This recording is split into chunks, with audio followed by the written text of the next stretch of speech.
Baik Ustadz, sebelum berlanjut ke pertanyaan langsung, ada pertanyaan tertulis. Ustadz, bagaimana cara menghadapi ikhwan yang mengulur-ulur waktu dalam proses berlanjut ke tahap hitbah? Butuh seorang ikhwan bisa nilai dari keseriusan. Ya, kalau dia ternyata tidak serius, ya, maka jangan terlalu berharap. Khawatir ini ikhwan tersebut hanya bermain-main. Ya. Saya bilang saya ingin keseriusan, kita ingin sesuai dengan syariat. Sampaikan dengan baik-baik kepada ikhwan tersebut. Kapan pada tahapan lanjutan masalah khitbah atau nazar atau khitbah sesuai dengan prosedur yang ada dalam ta'aruf, ya. Tapi kalau dia menunda-nunda, kalau menunda sebutkan alasannya kenapa menunda. Kenapa kok kamu menunda-nunda? Kalau alasannya syar'i dan benar maka kita pahami, kita mengerti. Tapi kalau alasannya tidak ada, hanya sekedar alasan yang tidak masuk akal atau tidak syar'i, maka ini ada isyarat bahwasanya ikhwan tersebut tidak serius. Maka jangan terlalu berharap dari ikhwan yang tidak serius. Wallahu a'lam bishawab. Baik, untuk berikutnya pertanyaan langsung dari ikhwan. Acungkan tangan, satu. Baik, silakan kepada ikhwan bertanya. Silakan. Satu, yang sudah pegang mic terlebih dahulu. Assalamualaikum warahmatullahi wabarakatuh. Waalaikumsalam warahmatullahi wabarakatuh. Afwan Ustaz, ana minta solusi supaya saya boleh tahu umurnya berapa tahun? Umurnya 16. Masya Allah.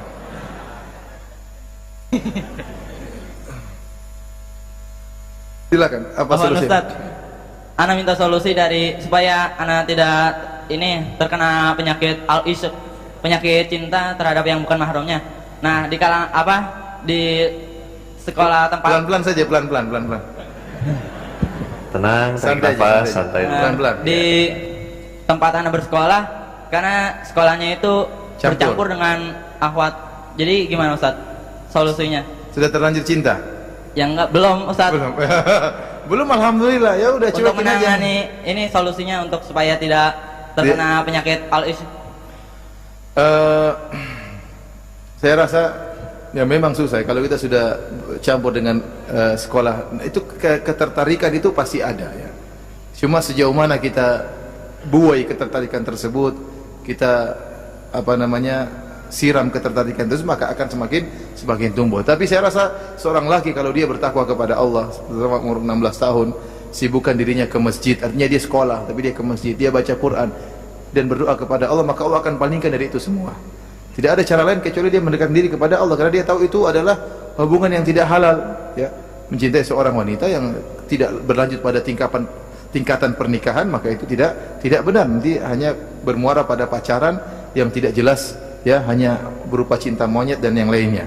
Oleh karenanya umur-umur seperti 16 tahun, ya, masih labil, masih banyak godaan, maka saran saya ingat hadis Nabi sallallahu alaihi wasallam, di antara 7 orang yang dinaungi oleh Allah pada hari kiamat kelak, syabun nasya'a fi ibadatillah, seorang pemuda yang tumbuh dalam ketaatan kepada Allah Subhanahu wa taala. Di antaranya juga rajulun qalbuhu mu'allaqun bil masajid, seorang yang hatinya senantiasa rindu kepada masjid. Jalani sekolah tersebut, namun sibukkan diri juga dengan agama, baca Al-Qur'an, dengan harapan Allah akan menjaga diri kita dari fitnah-fitnah tadi.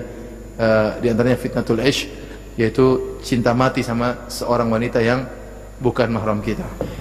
Ya, bismillah. Assalamualaikum warahmatullahi wabarakatuh. Ya Ustaz, ada di kampus sana ada kena ikhwan yang sudah mengaji dia. Terus lalu dekat dengan akhwat yang belum ngaji. Karena dekatnya ke perkara kuliah, misalkan satu kampus misal, Ustaz. Nah, karena saking intens ketemunya, ya timbullah perasaan, Ustaz. Cinta sama wanita yang belum ngaji tadi. Iya. Nah, terus lalu di perjalanan itu dia perjalanan kemana itu? Ya, perjalanan seiring dengan waktu itu berjalan, Ustaz. Oh ya, ya dia melanjutkan untuk serius gitu, untuk dinikahi gitu, Ustaz.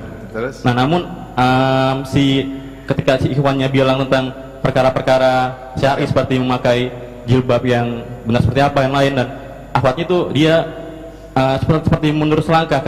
Dia bilang itu bukan dirinya, ibaratnya dia ya karena pengaruh hijabers yang sekarang itu dia mengikuti ke manhaj yang sana, Ustaz. Iya. Ya, sehingga dia mundur dan seperti menjauh, padahal yang ditawarkan itu merupakan sesuatu yang syar'i. Itu bagaimana, Ustaz? Terima kasih. Ya, biarin aja mundur. Masalahnya ikhwannya sudah terlanjur cinta. Iya, ikhwannya sudah terlanjur cinta ceritanya. Itu yang repot. Jadi dia sudah cinta dengan wanita tersebut, kemudian ditawarkan kebaikan, ternyata akhwatnya semakin jauh, ya saya katakan coba dia dakwahi, sabar, karena sudah dia terlanjur apa? Cinta. Coba dia dakwahi dengan cara yang lain. Di antara cara yang manjur untuk mendakwahi orang yang sudah terlanjur kita cintai, kita ajak ke komunitas, ya. Misalnya ada pertemuan akhwat-akhwat yang sudah ngaji, yang kita lihat ada seorang akhwat yang pintar bergaul, kita titipkan, tolong ini diajak ngobrol atau diajak berteman. Ya, insya Allah kalau dia sudah menemukan komunitas yang baru dan dia lihat komunitas tersebut baik-baikan, ada keindahan dalam pergaulan, maka dia mudah untuk apa? Untuk mengaji. Dan ini sering dilakukan dan ini sudah sering terbukti. Jadi ada orang misalnya, mohon maaf, misalnya orangnya kaya, perempuan kaya, sombong, nggak mau ngaji. Kita ada komunitas pengajian yang alhamdulillah ibu-ibu yang artinya mobil-mobilnya bagus-bagus lah. Ya, diajak ke pengajian tersebut, lama-lama dia tertarik. Kenapa? Dia tidak merasa minder dengan pengajian tersebut. Oh, ternyata ada orang yang lebih kaya dari saya ikut pengajian. Ini sebagai contoh. Jadi kalau kita ngajak pengajian yang mungkin rendah, nah apa itu orang-orang jalanan ngaji, saya diajak ngaji sama orang jalanan. Enggak, kita cari pengajian yang agak berkelas, kita ngajak akhwat ini, dan itu pengaruhnya luar biasa. Oh, ternyata ada orang-orang yang luar biasa kaya, mau ngaji, mau tunduk kepada Allah, dia terpengaruh. Maka saya katakan kalau sudah terlanjur cinta, coba diajak ngaji dulu. Ya, koordinasi dengan sebagian akhwat yang punya hirs atau semangat untuk dakwah, semoga dia dapat hidayah. Tapi kalau dia tidak mau dan tidak mau terus menjauh, ya sudah, rubah cinta Anda, ya diformat dan cari yang lain. Lelaki itu bukan lelaki akhwat banyak, jangan cinta kayak cinta mati seperti kayak film karton, jangan. Nggak mau, ya sudah, cari yang lain. Memang sulit, tapi kita berusaha cari yang lain. Kalau ada yang lebih baik, lebih bagus, insya Allah cinta itu bisa ditumbuhkan. Allah alam bisawab. Assalamualaikum warahmatullahi wabarakatuh. Waalaikumsalam. Ustaz mau nanya, gimana kalau seandainya kita ingin bertaruh itu kita mensyaratkan manhaj yang sama? Soalnya kan takutnya kalau manhaj beda itu nanti pas saat berumah tangga itu bentrok masalah tentang misalnya itulah masalah agama, ya, masalah agama agama. gitu. Itu kembali, itu tidak wajib, ya, tidak wajib. Namun dianjurkan mencari calon yang visi dan misinya sama. Terutama ini sangat kepentingan bagi seorang wanita. Lelaki mungkin bisa mempengaruhi wanita, tapi kalau wanita, dia berusaha mencari suami yang pandangannya apa? Sama, karena dia yang lebih mudah terpengaruh. Kalau kita lelaki, boleh kita mencari wanita yang tidak mesti sama cara pandang dalam masalah agama. Oleh karenanya boleh lelaki muslim menikahi dengan wanita Nasraniyah misalnya. Kenapa? Karena pengaruh wanita tidak begitu kuat, beda dengan lelaki. Namun sebaliknya diharamkan seorang wanita muslimah menikah dengan lelaki Nasrani misalnya, karena sangat terpengaruh, dia terbawa.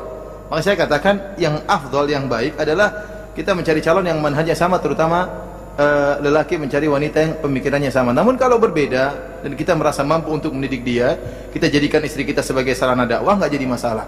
Meskipun apa? Berbeda. Namun meskipun kenyataannya terkadang suami bisa terpengaruh oleh wanita. Contohnya ada seorang namanya Imran bin Hattan.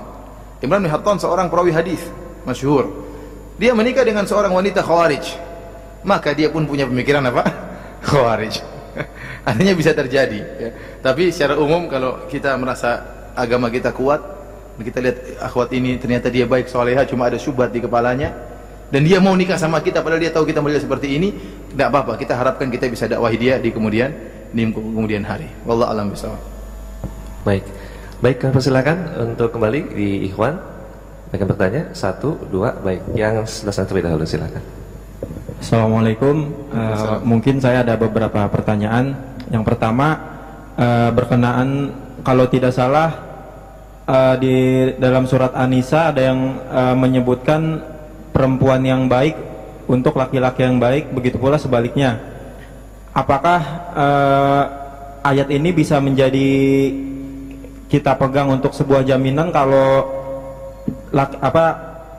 seorang yang baik akan berjodoh dengan yang baik, ataupun pula sebaliknya? Karena di beberapa kasus kita tidak jarang melihat juga ada kadang di satu sisi mungkin dari pihak laki-lakinya dia soleh, atau di pihak perempuannya tidak soleh, dan akhirnya terjadi mungkin perceraian.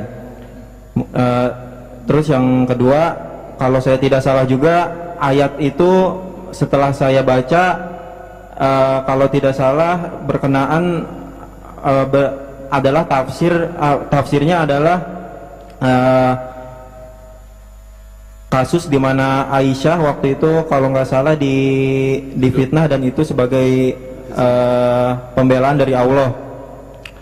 Apakah kalau kita sandingkan antara dua tafsir dari ayat itu dan arti dari keumuman kalimat itu, kalau kita sandingkan kan nggak nyambung Ustadz ya, itu gimana kita menyikapinya? Terus yang terakhir, maaf kalau kita banyak ngelihat ya fenomena pacaran di kalangan remaja saat ini gitu ya. Mungkin kasusnya kalau misalnya di antara kedua pasangan ini sudah jajaknya udah serius dan saling kedua belah pihak keluarga udah dekat, tapi misalkan salah satu dari pihak misalnya ikhwannya mulai mengerti akan syariat dan nggak mau pacaran lagi, terus gimana solusinya Ustadz? Apakah harus memutuskan sepihak karena di satu sisi menjaga diri dari kemaksiatan juga, tapi di satu sisi menyakiti hati pihak perempuannya, dan gimana Ustadz solusinya? Assalamualaikum. Waalaikumsalam. Ayat tersebut dalam surat An-Nur, al-khabithatu lil-khabithin wal-khabithuna lil-khabithat wat-tayyibatu lit-tayyibin wat-tayyibuna lit-tayyibat. Wanita-wanita yang buruk untuk laki-laki yang buruk, laki-laki yang buruk untuk wanita yang buruk, wanita-wanita yang baik untuk laki-laki yang baik, laki-laki yang baik untuk wanita-wanita yang buruk, wanita-wanita yang baik. Ayat ini diturunkan tentang kisah Aisyah yang tertuduh berzina. Maka Allah bela Aisyah dengan mengatakan Aisyah itu wanita yang baik. Maka buktinya suaminya apa? Baik. Kalau seandainya wanita itu Aisyah itu pezina, maka suaminya pasti juga buruk, pezina. Jadi ayat ini diturunkan untuk membela Aisyah yang dituduh sebagai pezina. Allah jelaskan wanita-wanita buruk untuk laki-laki yang buruk. Aisyah wanita baik, maka suaminya juga apa? Suaminya juga baik. Ayat ini kita bisa mengambil keumuman, artinya seorang yang baik dirinya, agamanya baik, secara umum insya Allah juga dia akan dijodohkan dengan laki yang baik. Kenapa? Hatinya mencari yang apa? Yang baik. Kalau ada yang datang dia akan nolak. Kenapa? Dia baik. Dia baik. Dan wanita juga yang baik, dia rajin sholat, rajin ibadah, rajin baca Quran. Kalau datang lelaki yang tampangnya tidak baik atau misalnya akhlaknya nggak baik, dia akan tolak. Kenapa? Dia baik, dia tidak menerima kecuali yang baik pula. Namun bisa jadi terjadi musibah atau ujian, sebagaimana misalnya Nabi Nuh alaihissalam istrinya ternyata kafirah, Nabi Lut alaihissalam ternyata istrinya juga kafir. Ini ujian, ternyata anaknya juga misalnya kafir. Ini istrinya, anaknya Nabi Nuh. Ini menunjukkan terkadang terjadi ujian. Namun secara umum seorang harus yakin kalau dia soleha, ya, maka insya Allah dia berdoa kepada Allah diberikan laki yang soleh. Secara umum dia akan mendapatkan pasangan yang soleh. Dan ini sudah terbukti. Kita lihat banyak yang demikian. Artinya ada kasus-kasus lakinya baik, perempuannya nggak baik, ada kasus. Tapi kebanyakannya sama. Yang buruk sama-sama buruk. Senangnya demikian juga pasangannya demikian. Yang soleh pasangannya soleha. Alhamdulillah banyak yang sesuai dengan ayat ini. Namun tidak menutup kemungkinan terkadang terjadi ujian dari Allah Subhanahu wa taala. Tugas kita tidak pasrah. Kalau kita pertama memperbaiki diri kita dan kita berusaha mencari wanita yang soleha, ya. Demikian juga seorang wanita soleha berusaha memperbaiki dirinya dan dia dituntut untuk mencari suami yang soleh. Adapun pertanyaan yang terakhir tadi tentang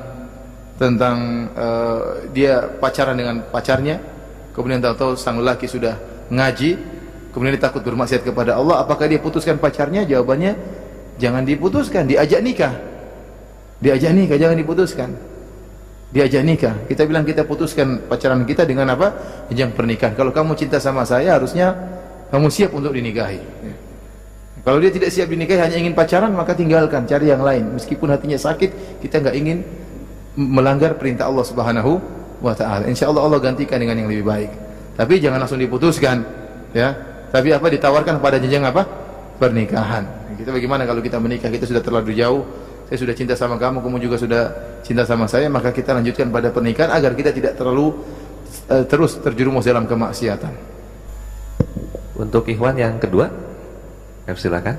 Ustaz, bagaimana bila jodoh itu dicarikan dengan orang tua, afdol mana?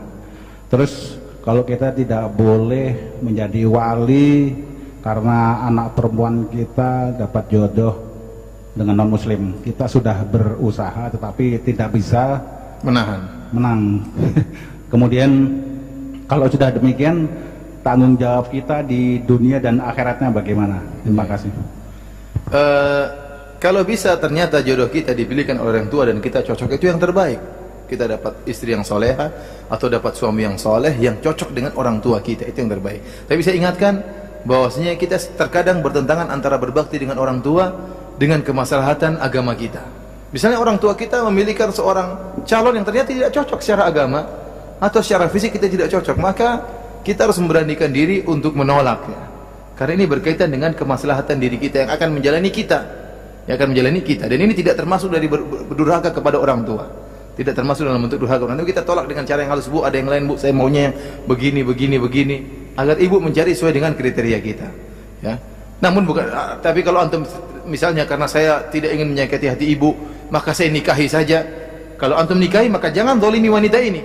Jangan karena antum ingin menyenangkan hati ibu nikahi wanita tersebut, ternyata di perjalanan antum nggak suka sama dia, dan ketidaksukaan tersebut antum ungkapkan dalam bentuk menzalimi dia, suka marah-marah, mungkin ditampar, ini tidak benar seperti ini.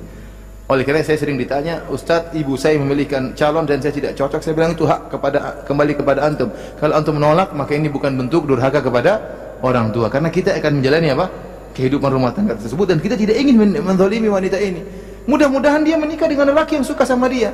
Kenapa kita paksakan kita nikah dengan dia sementara kita tidak suka sama dia, akhirnya kita menzalimi dia. Toh insya Allah ada lelaki lain yang cocok dengan dia, yang bisa menjalani kehidupan dengan dia dengan cara yang baik, ya.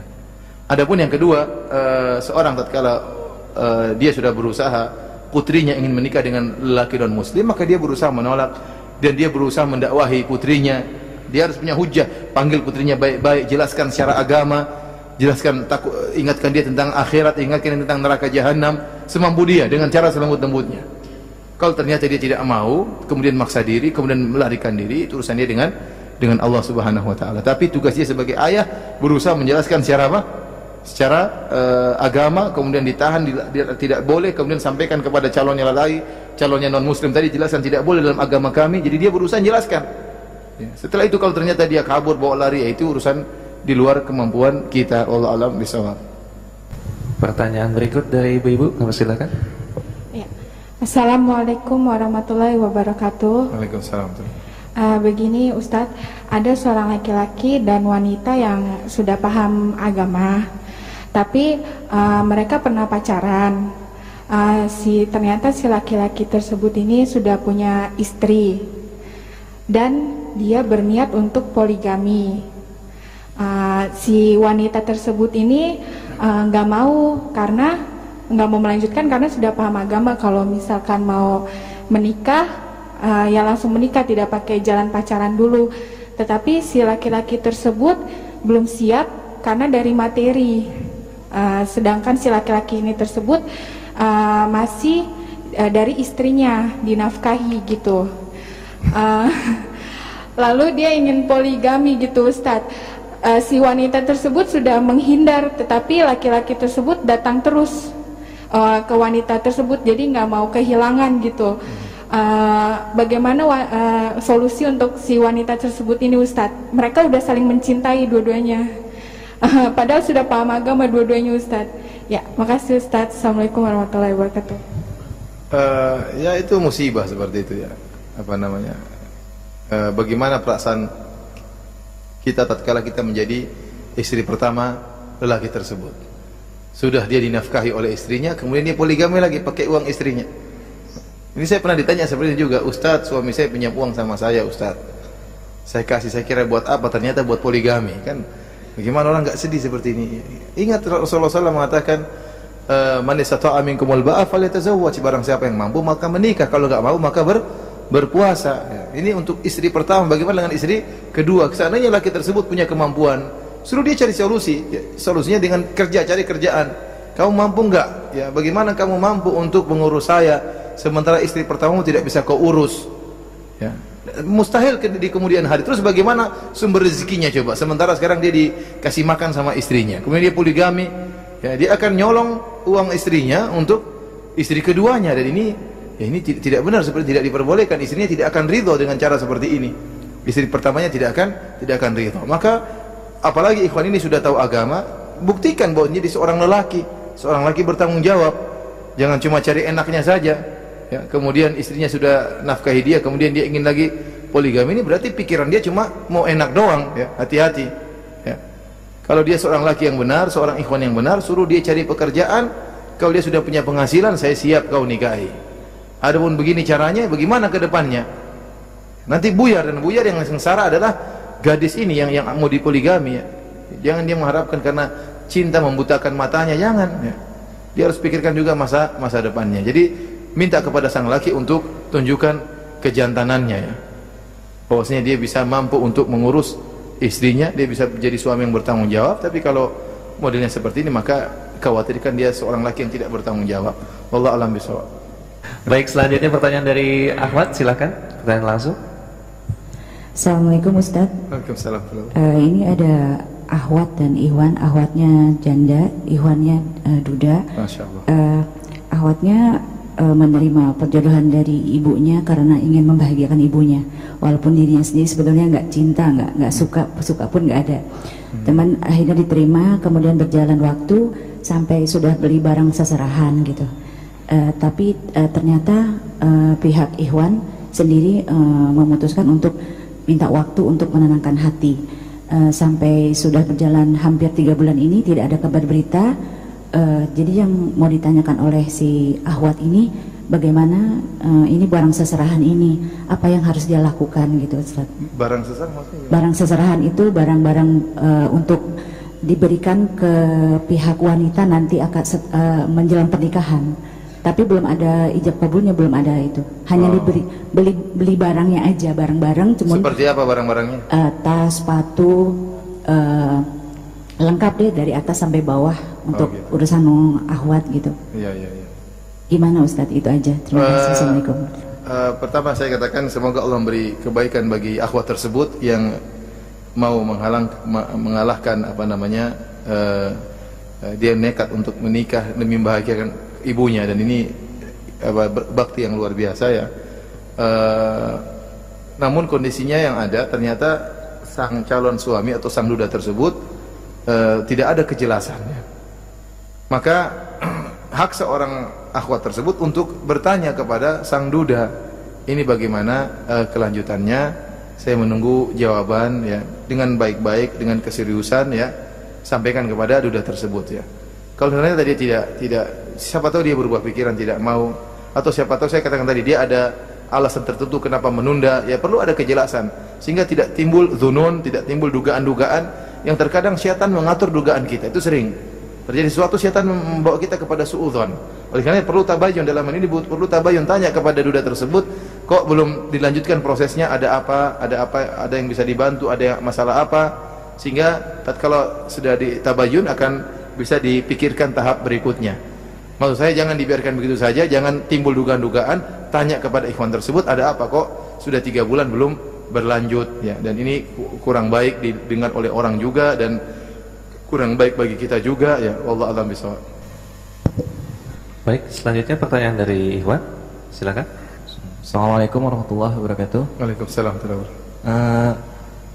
Bagaimana pendapat Ustadz tentang orang tua yang mendukung anaknya pacaran itu? Padahal sudah dinasihati bahwa itu tidak benar. Namun orang tuanya beralasan bahwa anak gadisnya bekerja di luar kota dan pacarnya itu yang menjaga anak gadisnya tersebut gitu. Lalu yang kedua tentang nazar Ustadz, apakah hanya dari pihak wanita saja yang diperlihatkan bagian-bagian tertentunya, apa pihak laki-laki tidak seperti dengkulnya, apa tidak lihat dengkulnya itu banyak luka atau enggak gitu? Banyak. Apakah kekurangan atau cacat-cacat fisik itu boleh disebutkan, seperti misalnya ada bagian-bagian yang misalnya kayak jamuran atau gitu. Karena akan kedepannya akan berpengaruh juga itu. Terima kasih. Iya. Ternyata banyak murnya di apa. Adapun seorang orang tua yang membiarkan anaknya pacaran, ini orang tua yang tidak amanah, dia khianat kepada perintah Allah Subhanahu wa taala, takhunullaha wa rasulah. Takhunullaha wa rasul, jangan kau khianati Allah dan Rasul. Mengkhianati Allah, Allah kasih amanah. Ya ayyuhalladzina amanu qu anfusakum wa ahlikum nar. Wahai orang yang beriman, jagalah diri kalian dan jagalah keluarga kalian, istri dan anak-anak dari neraka jahanam. Ini malah dia biarkan anaknya berdua-duaan dengan lelaki lain. Kalau terjadi perzinahan, maka yang tanggung dosanya juga kedua orang tuanya. Terjadi sentuhan-sentuhan, terjadi ciuman-ciuman, maka yang bertanggung jawab adalah orang tuanya. Ya, nikahkan kalau memang ada kecintaan, nikahkan. Allah kasih solusi, syariat Islam punya solusi. Solusinya dinikahkan. Ya, solusinya dinikahkan. Adapun membiarkan pacaran kemudian karena ada hal-hal yang dia sebutkan tadi untuk menemani dan yang lain, maka ini haram hukumnya dan dia akan dimintai pertanggungjawaban oleh Allah pada hari kiamat kelak. Yang kedua mengenai wanita memandang laki, boleh-boleh saja ya. Sebagaimana laki boleh memandang wanita, wanita juga boleh kalau dia mau. Saya pengen lihat betisnya, pengen lihat dengkulnya ya. Ya. Dan kalau ada penyakit-penyakit seperti itu harus disampaikan. Jadi saya katakan seluruh penyakit yang menurut kita atau ilmu kedokteran memberi pengaruh dalam kebahagiaan keluarga, maka harus dikasih tahu. Ya. Atau cacat misalnya dalam tubuhnya ternyata ada belang hitam di belakang. Perempuan tidak kelihatan tapi terbuka, ada belang hitam ya di belakang tubuhnya, atau bekas tato misalnya gambar tengkorak misalnya ya. Dia harus kasih tahu ya. Dia harus kasih tahu kayak ini mempengaruhi apa? Kelezatan memandang. Ya, ini padahal di antara pernikahan kita menikmati istri kita atau menikmati suami kita. Oleh karenanya segala penyakit yang kira-kira pengaruh dalam kebahagiaan kehidupan rumah tangga, ya maka perlu diberitahu sebagai bentuk amanah. Wallahu alam bishawab.